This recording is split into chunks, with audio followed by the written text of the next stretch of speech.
പ്രിയ പ്രേക്ഷകർക്ക് സീരിയൽ ന്യൂസിലേക്ക് സ്വാഗതം. കൂടുതൽ സീരിയൽ ന്യൂസുകൾ അതിവേഗം ലഭിക്കുന്നതിന് ഈ ചാനൽ സബ്സ്ക്രൈബ് ചെയ്യുക.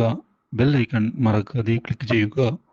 വീഡിയോ ഇഷ്ടമായി എങ്കിൽ ലൈക്ക് ചെയ്യാൻ മറക്കരുത്. കാഴ്ചശേഷി തിരികെ ലഭിച്ചതിനെ തുടർന്ന് പുതിയ വഴിത്തിരിവുകളാണ് നമ്മുടെ പ്രിയ പരമ്പരയിൽ വന്ന് സംഭവിക്കുന്നത്. ഇതോടെ കാവ്യയെ ഞെട്ടിച്ചുകൊണ്ടുള്ള മാറ്റങ്ങൾ ഉണ്ടാക്കിക്കൊണ്ട് കൃഷ്ണ മുന്നിലേക്ക് വരികയാണ്.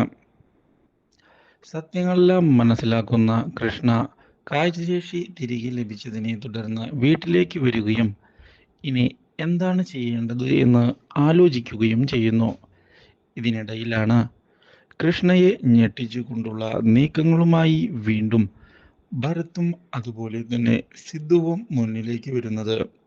കൃഷ്ണയെ കൊല്ലുന്നതിന് വേണ്ടിയുള്ള നീക്കമാണ് അവരുടെ ഭാഗത്ത് നിന്ന് ഉണ്ടാകുന്നത്. അപ്രതീക്ഷിതമായ ഈ സംഭവം കൃഷ്ണയെ ആകെ ഞെട്ടിച്ചു കളയുന്നു. പക്ഷേ ഭാഗ്യം കൊണ്ട് മാത്രം വീണ്ടും കൃഷ്ണ രക്ഷപ്പെടുകയാണ്. ഇതോടെ ഇതിന് പിന്നിൽ കളിച്ചത് മറ്റാരുമല്ല, കാവ്യയുടെ സഹോദരനായ ഭരത്തും അതുപോലെ തന്നെ സിദ്ധുവുമാണ് എന്ന് ഉറപ്പിക്കുകയാണ് കൃഷ്ണ. ഇതേ തുടർന്നാണ് കൃഷ്ണയ്ക്ക് അതിനുള്ള തെളിവുകളും ലഭിക്കാനിടയാകുന്നത്. കാഴ്ചശേഷി തിരികെ ലഭിച്ചതിന് ശേഷം താൻ ഓഫീസിലേക്ക് ചെന്നതിൻ്റെ ദേഷ്യത്തിലാണ് ഈ കാര്യങ്ങളെല്ലാം അവർ ചെയ്യുന്നത് എന്നുള്ള കാര്യവും ഇതേ തുടർന്ന് മനസ്സിലാക്കുകയാണ് കൃഷ്ണ. അതോടെ ഇനി ഈ കാര്യത്തിനൊരു തീരുമാനം ഉണ്ടാക്കണം എന്നുള്ള കാര്യത്തിൽ എത്തിച്ചേരുന്ന കൃഷ്ണ ഇതേ തുടർന്ന് തിരികെ വീട്ടിലേക്ക് എത്തുകയാണ്. അവിടെ വെച്ച് ഭരത്തിനെ വിളിക്കുന്ന കൃഷ്ണ എന്താണ് നീ ഓഫീസിൽ ചെയ്തു വച്ചിട്ടുള്ളത് എന്ന് ചോദിക്കുകയും മാത്രവുമല്ല തന്നെ കൊല്ലാൻ വരെ ഇവൻ ശ്രമിച്ചു എന്ന് പറയുകയും ചെയ്യുന്നു. ഈ ബഹളം കേട്ടുകൊണ്ട് അവിടേക്ക് വരുന്ന കാവ്യയും അതുപോലെ തന്നെ ജയമോഹിനിയും ഇതെല്ലാം ഫേക്കായ ആരോപണങ്ങളാണ് എന്ന് പറയുകയും ചെയ്യുന്നു. നിന്നെ കൊല്ലുന്നതിനായി ജയദേവനും ലക്ഷ്മിയുമാണ് ശ്രമിച്ചിട്ടുണ്ടാവുക, അല്ലാതെ എൻ്റെ മകൻ ആയിരിക്കുകയില്ല എന്ന് പറയുകയും ചെയ്യുന്നു. കൃത്യമായ തെളിവുകൾ നിന്റെ അടുത്തുണ്ടോ എന്ന് ചോദിച്ചതിനെ തുടർന്ന് ഉണ്ട് എന്ന് വ്യക്തമാക്കുന്ന കൃഷ്ണ മണിക്കുട്ടിയോട് താനറിഞ്ഞ കാര്യങ്ങൾ പറയാൻ ആവശ്യപ്പെടുന്നു. മണിക്കുട്ടി കണ്ടതാണ് വിഷവാതകം കാറിൽ ഫിറ്റ് ചെയ്യുന്നത് എന്നും അതിനുശേഷം ഇപ്പോഴും ഒരു അപകടത്തിന് വേണ്ടിയുള്ള നീക്കങ്ങൾ ഉണ്ടായി എന്ന് അറിയിക്കുകയും ചെയ്യുന്ന കൃഷ്ണ തൻ്റെ കാഴ്ചശേഷി നഷ്ടപ്പെടാൻ ഇടയാക്കിയ അപകടത്തിന് പിന്നിലും ഭരത്തിന്റെ കൈകൾ തന്നെയാണ് എന്ന് പറയുകയും ചെയ്യുന്നു. ഇനിയും ഇവനെ പോലെയുള്ള ക്രിമിനലുകളെ വളരാൻ താൻ അനുവദിക്കുകയില്ല എന്നുള്ള കാര്യത്തിൽ ഉറച്ചു നിൽക്കുന്ന കൃഷ്ണ അതുകൊണ്ട് തന്നെ പോലീസിൽ കംപ്ലൈന്റ് ചെയ്യാനാണ് താൻ തീരുമാനം എടുത്തിരിക്കുന്നത് എന്ന് അറിയിച്ചിരിക്കുകയാണ്. അപ്രതീക്ഷിതമായ ഈ കാര്യം ഞെട്ടിച്ചു കളഞ്ഞതിനെ തുടർന്ന് ഇതെല്ലാം വെറും ആരോപണങ്ങൾ മാത്രമാണ് എന്ന് പറയുന്ന ഭരത് തന്നെ വെറുതെ കൊടുക്കുന്നതിനായിട്ടുള്ള ശ്രമമാണ് ഇപ്പോൾ ഉണ്ടാകുന്നത് എന്നും കമ്പനിയിലെ കാര്യങ്ങളും അതുപോലെ തന്നെ സ്വത്തുക്കളും ഞാൻ ജയിലിലായാൽ ഇയാൾക്ക് അടിച്ചെടുക്കാൻ സാധിക്കുമല്ലോ, അതിനുള്ള തന്ത്രമാണ് കാവ്യച്ചി, ഈ തന്ത്രത്തിൽ വീണു പോകരുത് എന്ന് പറഞ്ഞതിനെ തുടർന്നാണ് തെളിവുകൾ കൃഷ്ണ മുന്നിലേക്ക് നിരത്തുന്നത്. ഇതോടെ ഒന്നും മിണ്ടാൻ പറ്റാത്ത സാഹചര്യമാണ് ഭരത്തിനുണ്ടാകുന്നത്.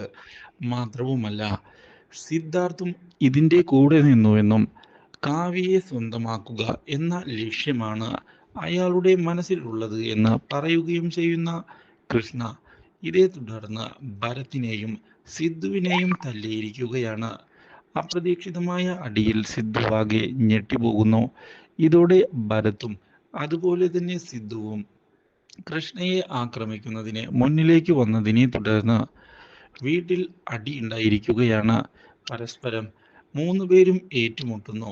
പക്ഷേ ഇതെല്ലാം കണ്ടുകൊണ്ട് നിൽക്കുന്ന കാവ്യ നിർത്താൻ ആവശ്യപ്പെട്ടിരിക്കുകയാണ്.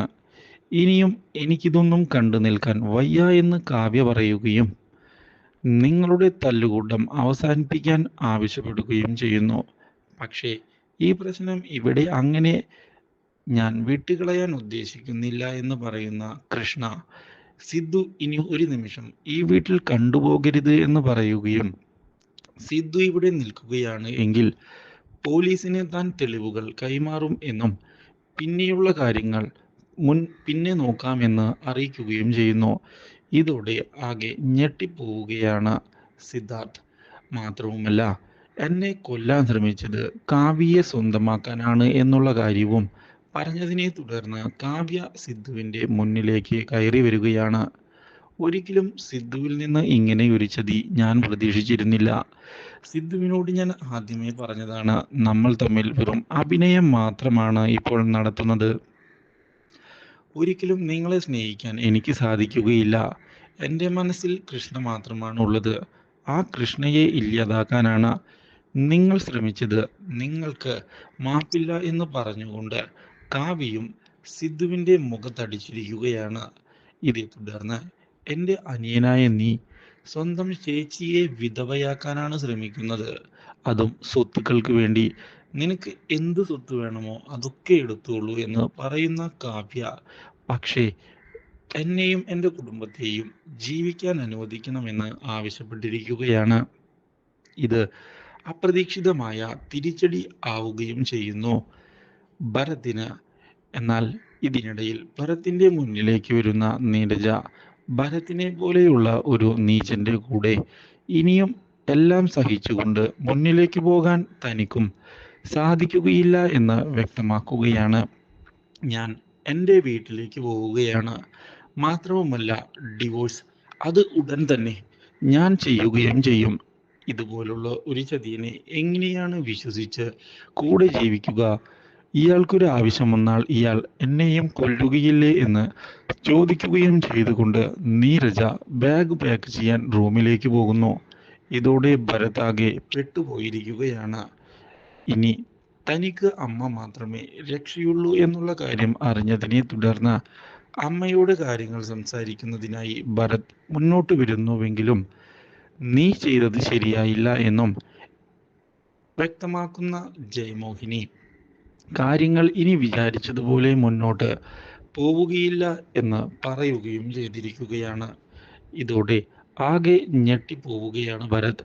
എന്നാൽ ഇതേ തുടർന്ന് ഇറങ്ങിപ്പോടാ എന്ന് പറഞ്ഞിരിക്കുകയാണ് സിദ്ധുവിനോട് കൃഷ്ണ. ഒടുവിൽ മറ്റാരും തനിക്ക് തുണയില്ല എന്നുള്ള കാര്യം തിരിച്ചറിയുന്ന സിദ്ധു ബാഗും എടുത്തുകൊണ്ട് തിരികെ വീട്ടിലേക്ക് പോകാൻ തയ്യാറാകുന്നു. Do like, share and subscribe.